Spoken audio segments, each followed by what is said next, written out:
السلام علیکم ورحمۃ اللہ وبرکاتہ۔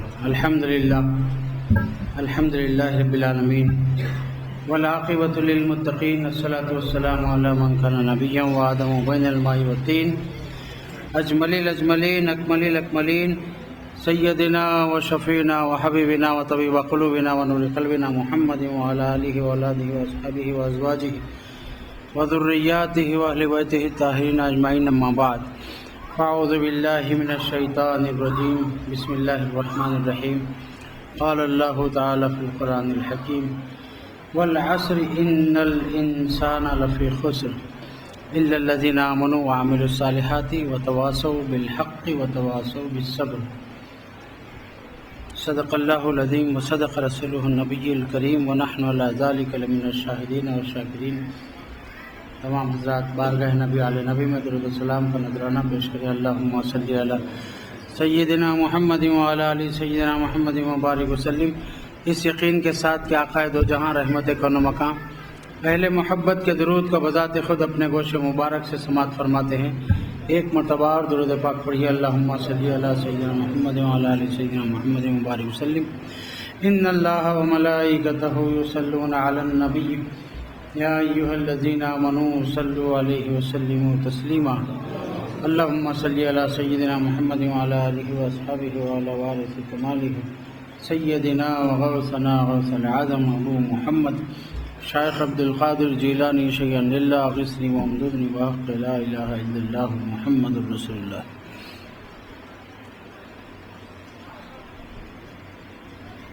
نبی کے جانشین بن کر جو آئے شاہ جیلانی، انہی کی زندگی بھی ساتھ لائے شاہ جیلانی۔ لئیق ان کے لیے تاریکیے مرخت کا ڈر کیسا، لئیق ان کے لیے تاریکیے مرخت کا ڈر کیسا ہے جن کے ساتھ میں شمع بلائے شاہ جیلانی۔ نبی کا دوسرا کوئی نہ کوئی آپ کا ثانی، ہمارے دین کی حقانیت کے دونوں شاہد ہیں، ہمارے دین کی حقانیت کے دونوں شاہد ہیں، معین الدین اجمیری محی الدین جیلانی۔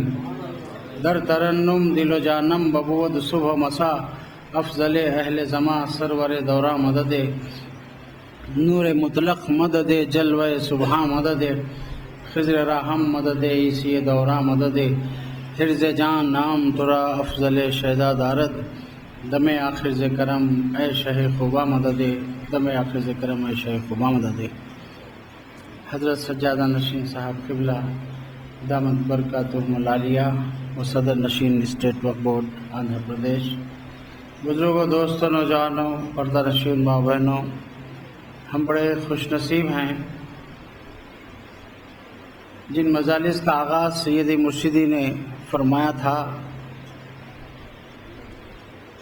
اس آغاز سے اب تک ان مجالس کا سلسلہ جاری ہے، اور حضرت سجادہ نشین صاحب قبلہ کی نگرانی میں یہ مجالس جاری و ساری ہیں، اور یہ فیض ہم پر جاری ہے کہ ہر ماہ ہمیں قرآن شریف، تفسیر، احادیث اور بزرگان دین کے واقعات سننے کو ملتے ہیں۔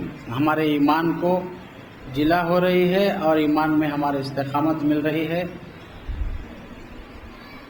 ہر شخص یہ چاہتا ہے کہ اس کے اکاؤنٹ میں ہر ماہ کچھ نہ کچھ روپیوں کا اضافہ ہو جائے، تو ہمارا اکاؤنٹ دادابیر کے کھاتے میں ہے، اسٹیٹ نہیں، یہ سینٹرل بینک آف بیابانی ہے۔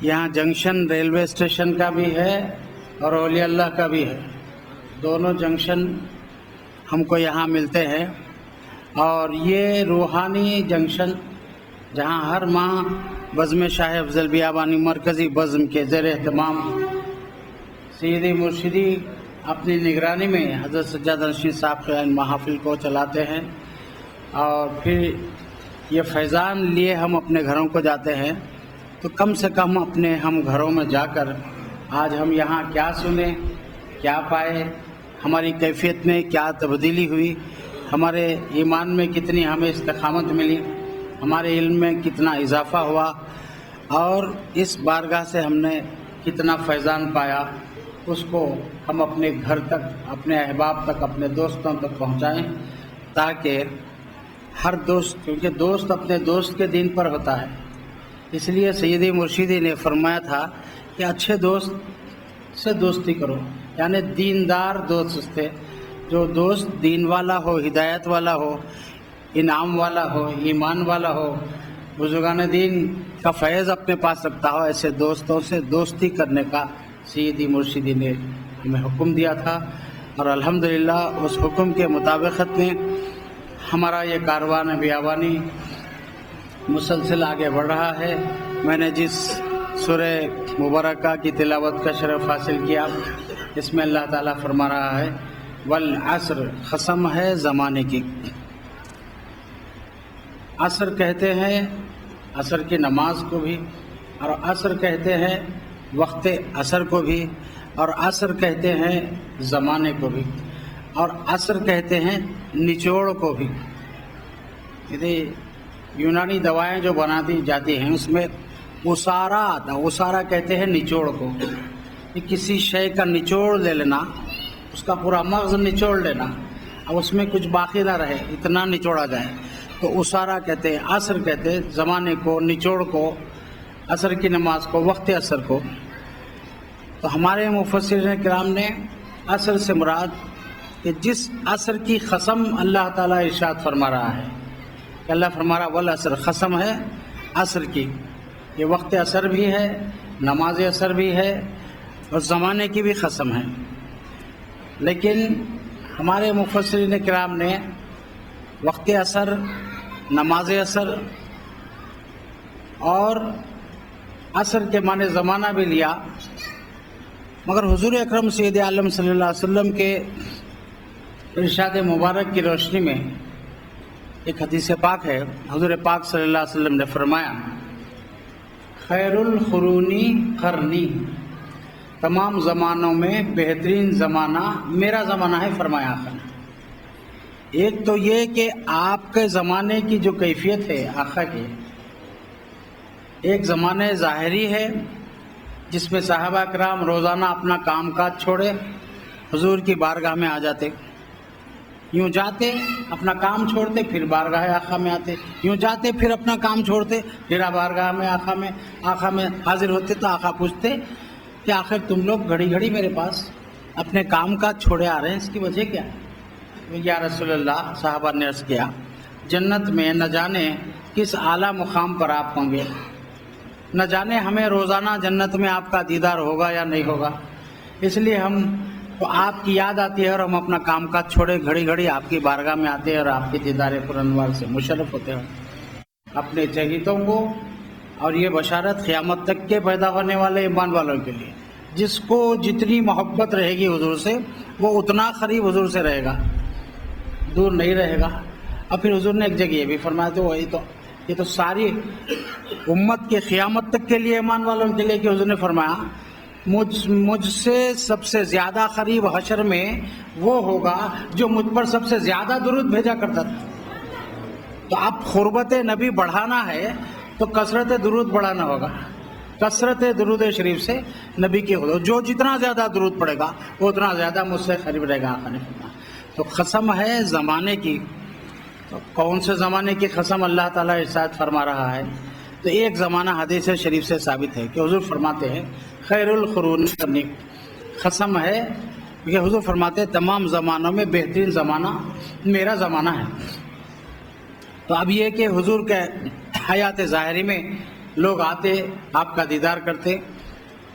دوسری چیز، حضور کا زمانہ تو قیامت تک ہے، کہ اللہ پاک خود اپنے کلام میں اپنے حبیب سے فرما رہا ہے قل یا ایھا الناس انی رسول اللہ الیکم جميعا، اے حبیب آپ فرما دیجئے قیامت تک کے پیدا ہونے والے لوگوں سے، اے لوگو میں تم سب کی طرف اللہ کا رسول ہوں۔ تو یہ ہوں بتا رہا ہے کہ آپ کا زمانہ قیامت تک ہے، آپ کا زمانہ کبھی ختم ہونے والا نہیں ہے۔ تو پھر خیر القرونی قرنی کا معنی کیا لیا جائے گا؟ کہ جو حضور فرما رہے تمام زمانوں میں بہترین زمانہ میرا زمانہ، تو یہ زمانے حیات ظاہری کی بات ہے. حضور فرما رہے میرا زمانہ. پھر ہمارے مفسر کرام اور ہمارے عارفین اولیاء نے ہمیں سمجھایا قرنی کا جو لفظ ہے حضور استعمال فرما رہے ہیں کہ خیر القرونی کہ بہترین زمانوں میں قرنی میرا زمانہ ہے. تو یہ قرنی میں کیا چیز ہے؟ قرنی کے معنی حضور کا زمانہ، میرا زمانہ فرما رہے حضور. لیکن ہمارے باریک بن علماء فرماتے ہیں قرنی میں 4 حرف ہیں. میرا زمانہ جو حضور فرمایا اس میں 4 حرف ہیں. 4 حرف میں پہلا حرف قاف ہے، دوسرا حرف را ہے، تیسرا حرف نون ہے، چوتھا حرف یا ہے. اور ہمارے علماء اس کی تفسیر یوں فرماتے ہیں کہ تمام زمانوں میں حضور فرما رہے ہیں بہترین زمانہ میرے 4 یاروں کا زمانہ ہے، یعنی خلفائے راشدین. کیوں کہ قرنی میں 4 حرف ہیں اور پہلا حرف قاف صدیق اکبر رضی اللہ عنہ کا ہے. صدیق کا آخری حرف پہلا قرنی میں پہلا قاف جو ہے صدیق کا آخری حرف ہے. اس کے بعد قرنی میں قاف کے بعد را ہے، حضرت عمر کے نام کا آخری حرف را ہے. پھر اس کے بعد قرنی کے نون جو نون ہے حضرت عثمان کے نام کا آخری حرف نون ہے. پھر اس کے بعد قرنی کا جو یا ہے وہ چوتھا حرف حضرت علی کے نام کا آخری حرف ہے. ان چاروں کو لیا جائے تو یہ معنی ہو رہا ہے کہ تمام زمانوں میں بہترین زمانہ میرے 4 خلفاء کا زمانہ. پھر ان سے جو وابستہ رہا ہے، پھر ان سے جو وابستہ ہے، پھر ان سے جو وابستہ، یہاں تک کہ یہ وابستگی غوث پاک تک آئی. اور غوث پاک فرماتے ہیں میرا دیکھنے والا، میرے دیکھنے کا دیکھنے والا، پھر اس کا دیکھنے والا. یہ حضور غوث پاک نے اپنے دیکھنے والے کی، اپنے دیکھنے کے دیکھنے والے کی تعریف فرمائی کہ اللہ تعالیٰ ان پر مہربانی فرماتا رہتا ہے، فضل فرماتا ہے، ان پر کو برکتوں سے مالا مال فرماتا ہے، میرے دیکھنے والے کو توبہ نصیب فرماتا ہے، میرے دیکھنے والے کی زندگی ایمان پر گزرتی ہے. یہاں تک کہ ایک مرتبہ ایک فیملی کا ایک شخص انتقال کر گیا اور بیوی بچوں کو فکر لاحق ہوئی کہ اس شخص کی مغفرت ہوئی ہے کہ نہیں. وہ دوڑے دوڑے آئے حضور غوث پاک کی بارگاہ میں، حضور اس کے لیے دعائے مغفرت فرمائیے. تو آپ نے فرمایا کیا یہ شخص کبھی مجھے دیکھا تھا؟ انہوں نے کہا حضور نہیں دیکھا. کیا یہ شخص میرے ساتھ کچھ کھایا، میرے دسترخوان کا بچا کچا میرے ہاتھ کا؟ وہ بھی نہیں کھایا. اچھا آخر میں حضور نے پوچھا غوث پاک نے کیا یہ میرے مدرسے کے سامنے سے کبھی گزرا؟ تو بولے ہاں حضور مدرسے کے سامنے سے گزرا. غوث پاک نے فرمایا جاؤ اس کی مغفرت ہو گئی، جاؤ اس کی مغفرت ہو گئی. یہی نہیں، غوث پاک ایک دعوت میں تشریف لے گئے اور وہاں باندھی ہاتھ دھلانے پر مقرر تھی. جب آپ طریقہ یہ ہوتا سب سے پہلے بزرگ کا ہاتھ دھلایا جاتا، جاتے وقت سب سے پہلے پھر ان کا ہاتھ دھلایا جاتا. تو پہلے جب غوث پاک ہاتھ دھو رہے، سب ٹھہرے ہوئے لائن میں ہاتھ دھونے کے لیے 11 لوٹے پانی استعمال فرمائے آپ ہاتھ دھونے کے لیے. لوگوں نے پوچھا حضور تھوڑے سے پانی میں ہمیشہ ہاتھ دھوتے ہیں، آج یہ اتنا پانی زیادہ کیوں استعمال ہوا؟ تو غوث پاک نے فرمایا اس گھر کی باندھی جو ہاتھ دھلانے پر مقرر تھی پہلا لوٹا پانی کا لے کر میرے ہاتھ پہ ڈالی، میں نے اس کی پیشانی پہ دیکھا جہنمی لکھا ہوا ہے. میں نے نہیں چاہا کہ میرا ہاتھ دھلانے والے جہنم میں جائے. میں نے اللہ تعالیٰ سے اتنا پانی جو ڈلوایا اپنے ہاتھ پر اس باندھی سے، اس وقت تک ڈلاتا رہا جب تک اللہ نے اس کو جنتی نہیں بنا دیا. تو اس وقت تک جب تک کہ جنتی بنانے کا وقت 11 لوٹے پانی کا استعمال ہوا. میں نے اس کا جہنم میں ہونا مٹا دیا. میں نے چاہا کہ میرا ہاتھ دھلانے والی جنت میں جائے، جہنم میں نہ جائے. ارے غوث پاک کے ہاتھ دھلانے والی، غوث پاک کے نام پہ پکانے والے، پکا کر غوث پاک کے نام پہ کھلانے والے، پھر جو ہے ان کے نام سے ہاتھ دھلانے والے، ہاتھ دھلانے والی کا جہنم میں جانا گوارا نہیں ہے تو ان کا نام لیواؤں کا جہنم میں جانا کیسے گوارا ہوگا؟ ان کی صحبت یافتگان کا جہنم میں جانا کیسے گوارا ہوگا؟ ان کے غلاموں کا جہنم میں جانا کیسے گوارا ہوگا؟ یہی نہیں، نائب غوث محبوب سبحانی بھی یہی فرماتے ہیں کہ تواضع دیکھیے کہ اللہ تعالیٰ مجھے بخش دے گا، میرا یہ جسم جنت میں جانے کے لائق تو نہیں ہے آپ کے فرمودات پہ، لیکن جب اللہ تعالیٰ اجازت دے گا تو دادا پیر فرما رہے پہلے میں اپنے مریدوں کو داخل کروں گا، آخری میں داخل ہوں گا. یہ ہے بزرگان دین کی چاہت. تو ہم بھی یہ کریں، اتنا چاہتے ہیں جب ہمیں ہمارے پیرانے طریقت، تو ہم بھی اپنی چاہت کو اپنی طرف سے بڑھائیں، وارفتگی پیدا کریں اپنے اندر، تڑپ رہے ہیں، تاریخ گنتے رہیں کہ پھر آنے والے ماہ کے مجلس کب آتی رہے. اکثر حضرات فون کر کے پوچھتے ہیں، بعض ایک دو حضرات ہنم کنڈے سے بھی فون کرتے ہیں مجھے، کچھ حضرات سنت نگر سے فون کرتے ہیں، کچھ حضرات جو حیدرآباد کے دوسرے محلوں سے فون کرتے ہیں کہ آنے والے ماہ میں مجلس کب ہے.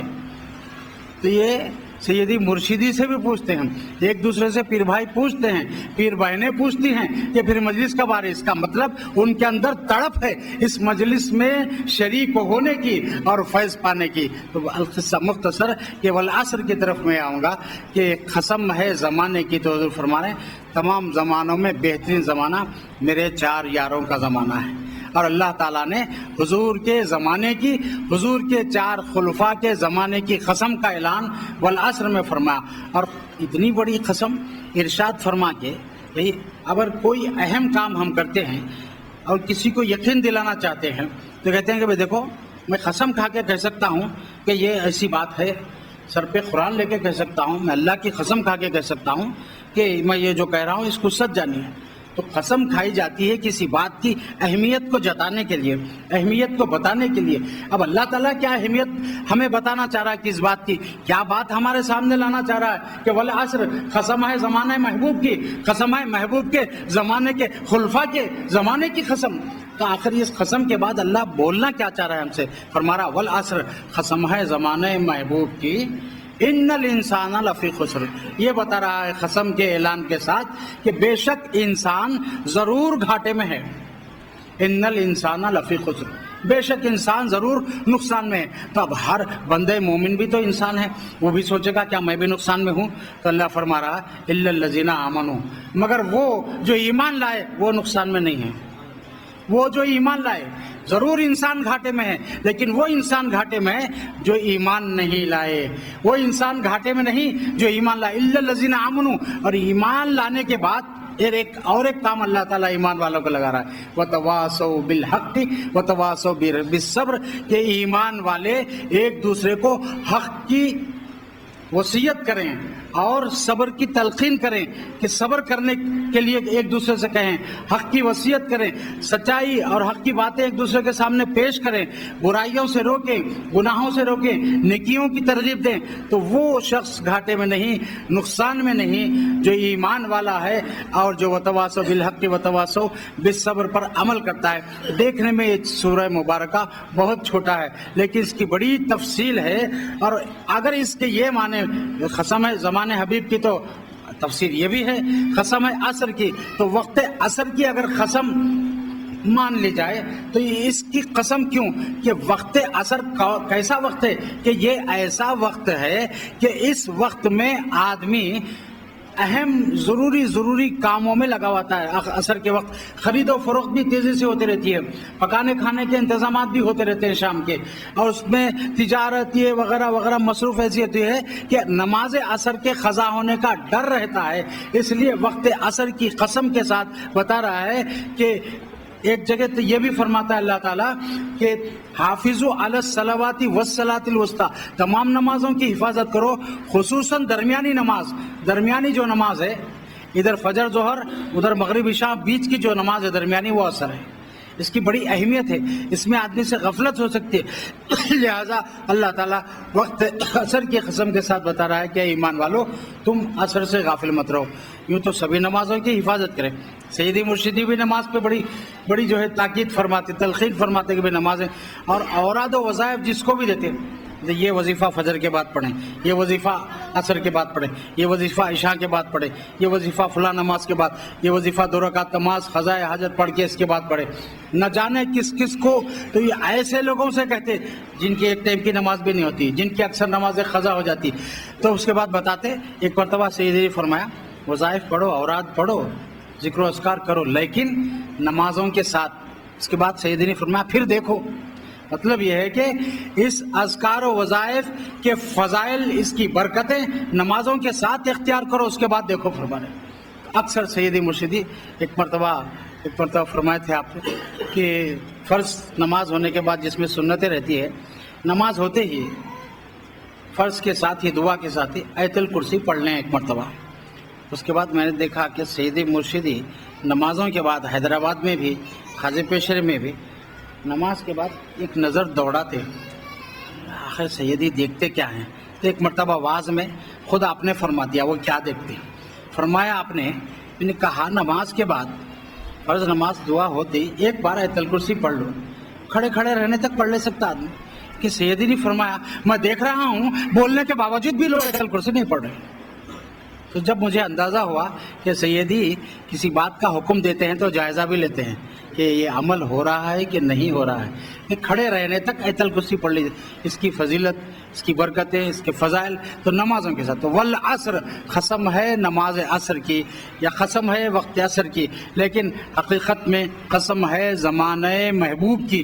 بڑی اہم بات اللہ تعالیٰ بتا رہا ہے اپنے محبوب کے زمانے کی قسم کا اعلان فرما کے کہ ضرور انسان گھاٹے میں ہے، لیکن وہ انسان گھاٹے میں نقصان میں نہیں ہے جو ایمان لایا اور ایک دوسرے کو جو ہے حق کی وصیت کرتے ہیں، صبر کی تاکید کرتے ہیں. تو یہ ہمارے اندر ہونا چاہیے کہ ایک دوسرے کو جا کر حقائق پیر و مرشد کی باتیں تحریر کریں، نوٹ کریں. جو لوگ اپنے پیر و مرشد کی باتوں کو یاد رکھتے ہیں، تحریر کرتے ہیں، نوٹ کرتے ہیں، وہ بھی مرید کے لیے ذخیرہ آخرت بنتا ہے، وہ بھی بخشش کا سامان بنتا ہے، وہ بھی بخشش کا ذریعہ بنتا ہے. اور پھر اللہ تعالیٰ نے صرف ایک زمانے حبیب کی قسم ہی نہیں ارشاد فرمایا، کہیں فرمایا والتین والزیتون، انجیر کی قسم، زیتون کی قسم. اس کو نسبت تھی موسیٰ علیہ السلام سے. جو چیزیں اللہ کے محبوبوں سے منسوب ہوتی ہے ان چیزوں کی بھی قسم. پھر کہیں فرمایا قرآن میں اے حبیب لعمرک، اے حبیب مجھے آپ کی عمر مبارک کی قسم. پھر فرمایا ما اقسم بہذا البلد وانت حل بہذا البلد، اے حبیب مجھے اس شہر مکہ کی قسم. وہ اس وجہ سے کہ اس میں کعبہ ہے اس لیے نہیں، اس میں حجر اسود ہے اس لیے نہیں، یہ مقام پر صفا مروہ ہے اس لیے نہیں. اے حبیب وانت حل بہذا البلد، قسم ہے ھذا البلد الامین، اس امن والے شہر مکہ کی قسم، اس لیے کہ حبیب اس میں آپ رہتے ہیں. آپ کے وجود باوجود کی وجہ سے ہم شہر مکہ کی قسم، مکہ کی قسم کا اعلان کرتے ہیں. حضور کے قدموں سے سرزمین مکہ کو نسبت ہوئی. حضور کھڑا میں پہنے ہوئے ہیں، نالن پاک پہنے ہوئے ہیں، نالن پاک سرزمین مکہ کو لگ رہی ہے. اس سرزمین مکہ کی قسم جس کو حبیب پاک کے نالین نے مس کیا ہے صلی اللہ علیہ وسلم. اس لیے ہمارے امام مالک مدینہ شریف میں رہتے، چلتے تو دیواروں سے چپک چپک کر، گھس گھس کر، آہستہ آہستہ چلتے. لوگوں نے پوچھا یہ چلنا ایسا کیوں ہے آپ کا؟ تو بولے اس لیے میں دیواروں سے چپک چپک کر چلتا ہوں، لگ لگ کر چلتا ہوں دیواروں سے، کہ نہ جانے اس گلی میں کہاں حضور کے قدم مبارک پڑے، اس لیے احتیاط کرتا ہوں. تو بزرگان دین کی بارگاہوں میں جب جیسے اورنگزیب عالمگیر خلدآباد میں جب پہنچے تو وہاں دیکھے کہ ان کی چال پنجوں سے پھر انگوٹھوں پہ آ گئے. پنجوں پہ چلتے چلتے انگوٹھوں پہ چل گئے. بھائی پوچھا گیا کہ آپ یہاں ایسا کیوں چلے؟ تو بھائی یہاں پر اتنے اولیاء اللہ ہیں، نہ جانے کہاں کس کا مزار ہے، مجھے اندازہ، اس لیے احتیاط کرتا ہوں. تو بزرگان دین کی بارگاہوں میں احتیاط سے آئے، جتنا احتیاط سے، جتنا ادب سے، جتنا سر جھکا کے، جتنا دل سے ہم حاضری دیں گے، اتنا ہم فیضان یہاں سے لے جائیں گے، اتنی بڑی برکتیں یہاں سے لے جائیں گے. ویسے ہی ہماری نیت جتنی اچھی ہوگی بزرگان دین کی بارگاہ میں اور جتنا خلوص ہوگا اتنا ہی فیضان ہم پائیں گے. اللہ فرما رہا والعصر قسم ہے زمانے محبوب کی. تو ان چیزوں کی قسم کا بھی اعلان فرمایا جو حبیب پاک صلی اللہ علیہ وسلم سے نسبت کر. یہاں تک کہ اللہ نے حضور کلام فرماتے ہیں تو فرمایا وقیل کا اے حبیب آپ کے قول کی قسم، آپ کے کہنے کی قسم. دیکھ رہے ہیں آپ کے قول کی قسم، آپ کی عمر کی قسم، آپ کے زمانے کی قسم، آپ کے قدم جس سرزمین سے لگے نالے پاک اس سرزمین مکہ کی قسم. اللہ تعالیٰ سے دعا ہے کہ حضور اکرم صلی اللہ علیہ وسلم کے اہل بیت اطہار سے ہم وابستہ ہیں اور حضرت احمد کبیر رفاعی رضی اللہ عنہ کے اولاد پاک حسینی سادات سے، دادا حضور کے گھرانے سے وابستہ ہے. مولا ہماری وابستگی میں استقامت عطا فرما اور ہم پابندی کے ساتھ محفل مجالس جو ہے میں حاضر ہوتے رہے، فیض پاتے رہے. اللہ تعالیٰ اپنے حبیب کے صدقے میں حضرت سجاد الشین صاحب کو نظر بد سے محفوظ رکھے، عمر دراز فرمائے، ہر قسم کے دشمنوں سے محفوظ رکھے، حاسدین سے محفوظ رکھے، پل پل قدم قدم پر انہیں کامیابیوں سے ہمکنار فرمائے. وآخر دعواہم